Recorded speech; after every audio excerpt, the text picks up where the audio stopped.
What is CARLUEX AIR and how is it different from any other wireless Android Auto and wireless CarPlay adapters? Welcome back to the channel, everyone. I'm Dimitri, this is ValueCars Australia and this is the channel of auto gear reviews, depending on which one you're watching right now. Today we are sponsored by CARLUEX. These lovely people, they sent me this unit for free to take a look at and to test. Honestly, they did not pay me, they did not provide me any particular script. As always, that is the only way I collaborate with a variety of brands, and I love this opportunity. And today I'm going to tell you honestly what I think about this little thing. Before we do, let's take a quick look at what is in this box. The box is reasonably nice, fairly standard for any wireless CarPlay and wireless Android Auto adapter that you get, but inside of it is this little thing wrapped up and looking kinda like a slightly enlarged key fob. You would expect a key fob to look like this, except it looks like Elon Musk wants his toy back. Yeah, right, doesn't it? Like, it has a USB port at the back, it has a bit of a rare spoiler here at the back that says CARLUEX written on it, it has a couple of lights over there, blue and red, and it has a USB-C port in the front. It has this button-looking thing at the bottom, but it's not a pressable button. It is just some kind of alloy, some kind of metallic thing, which presumably is for you to fit it somewhere, stick it on some sort of surface, and also the look of it, I would argue, is not offensive. It probably would fit between the plastic and alloys and aluminium of most cars as far as the interior design is concerned. So I think CARLUEX straight away sort of, well, let's say succeeded there. But what is it all about? Is it worth your money? And are you better off just with a normal Android Auto and wireless CarPlay adapter? Well, the instructions are very simplistic, 3-page little manual that basically says to you, connect via Bluetooth as you normally would, connecting any of your phones to any of the wireless CarPlay adapters that you can buy off the market. It wouldn't surprise you. There is nothing particularly for us to even pause on. There is nothing different about that fact. The difference begins once this thing is in fact connected and once it starts projecting on your screen. The biggest difference, my friends, from a normal adapter is that a normal adapter relies on the built-in wired Android Auto wired Apple CarPlay that is already present inside of your vehicle, inside of the infotainment system, and they make it wireless. That's about it, in a nutshell, unless you're going for something much bigger, much more visually intrusive, but also very helpful, such as Carpuride. I love Carpuride, but Carpuride comes with its own screen at the expense of occupying some kind of real estate here in front of your field of view. Everything else, other adapters, they're kind of the same, they're all the same.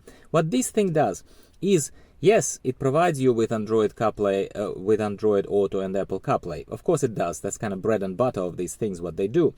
But it comes with its own operating system. It comes with its own operating system. It comes with its own operating system of apps, of UI layout. It changes a lot of things. So if you are, for example, and I will struggle here to come up with a specific scenario, but let's say if you are entertaining people inside of your car, and by that I mean you probably are driving long distances, maybe picking people up from the airport, maybe you have kids in the car that require a little bit more involved entertainment.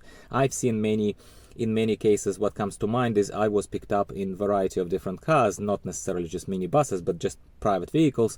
For example, when I fly overseas, say to Indonesia, or say to Bali specifically, or to Phuket, or to Fiji, and when you get picked up from the airport, it's very common for the person who is welcoming you in their car to turn on some kind of infotainment playlists such as YouTube, sometimes Netflix, sometimes something else, but it is definitely not just restricted to your typical Android Auto or Apple CarPlay of maps, typically, right? So what this thing does, again, is it gives you an opportunity to connect to the internet via Wi-Fi, and we'll revisit that, don't go anywhere, so that's also a sticky point there. And then once you're connected, you can modify the UI up to your own discretion, kind of how you would do. You can add apps such as Netflix, such as YouTube, such as any other app that really it offers you. Essentially, when you go into the settings of this thing, of CARLUEX, once it's connected, you see that it's some kind of Android-based operating system. Simplistic, but pretty straightforward. It's almost like you connected a different phone to it, right? And yeah, you put apps there, and they are there at your fingertips. And if you prefer this kind of design, if you prefer this kind of UI, that is the main difference. You don't just get a map, but you also get this overlay, if you like, this frame of CARLUEX that also gives you its own transitions, its own back and forth, its own back buttons, its own quick button to switch to Netflix, quick button to switch to YouTube. Do you know what I mean? Like, I don't need to keep ranting about it. I think I carried across what this little Elon Musk's toy actually is doing, right? And that's about it. My main sticky point, the only sticky point that I have about this, and as I'm always honest with you and I have to tell you what you're getting yourself into, because you're like, oh, wonderful, much better than a wireless adapter then. Well, for some people maybe. But what I personally didn't like was that with a normal wireless Carplay adapter, whether it's Carpuride, whether it's SkyLink, whether it's OTTOCAST, whether it's Beniza, and you name it, there are lots of them, right? You pair it once via Bluetooth and you're done. You walk into the car, you sit in the car, your CarPlay, Apple CarPlay, Android Auto, whatever, comes up on your screen. For me, it's typically maps. For you, it might be still apps, because you have access to apps. It's not like you don't have access to apps, right? I appreciate that, right? Here, however, in order for that to happen, you need to also connect it to Wi-Fi, right? And you need to connect it to Wi-Fi. How? It's not like you're sitting here by your house and connect the thing only while my Wi-Fi router right now, as I'm parked outside of my house, can reach this thing. No, your only option is to also open the hotspot on your phone. So you are Bluetooth connected to this thing, and you need to run a hotspot on your phone to connect to this thing as well, so that these people in your car can watch Netflix, can watch YouTube, can watch that kind of stuff. That is the main thing.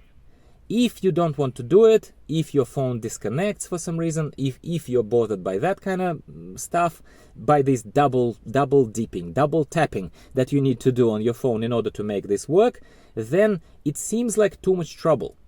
To me, for a personal private kind of owner who doesn't have those specific infotainment of kids or passengers, whoever I'm driving from the airport or wherever it is. Like, I hope I came up with a good enough specific yet specific and practical example for you of when this might be used. Yeah, Dimitri, think about it. There isn't, at least not in Australia, at least not at the tail end of December 2023, because anything else that's remotely as good, remotely as off-roady as Tank 300. And that's it. That's all there is to say about CARLUEX. I'm grateful to the company for providing this test unit. Otherwise, I can't say anything bad about it. It's a solid enough thing. It's designed in a fun little way, and I can see, as I shared with you today, you can see a use case for it. But for a day-to-day use, for someone to hop into the car and get your maps very quickly displayed and drive off and off you go, I think this extra tap of having to connect Bluetooth and Wi-Fi is definitely not something I personally would be doing. Let me know if I'm missing something, because often I am. What do you think? What am I not seeing about this? Do you think that, so for example, have you researched CARLUEX? Do you see some other kind of usability pattern, so to speak, where this thing becomes much more useful than perhaps I'm seeing from my a bit simplistic, kind of normal, average Joe and Jane user perspective? Do let me know. I'm very interested in this, because it certainly is an innovative product. I'm going to give them that finally. Yeah, all the links, as always, to the product are provided in the description of this video. I always appreciate your likes and your subscriptions, because you show me your support this way. And welcome your questions. We don't have to agree on my conclusions of certain products or cars for that matter, but as long as we remain mutually respectful, I welcome anyone's opinion anytime. See you later. Thanks for tuning in. Goodbye for now.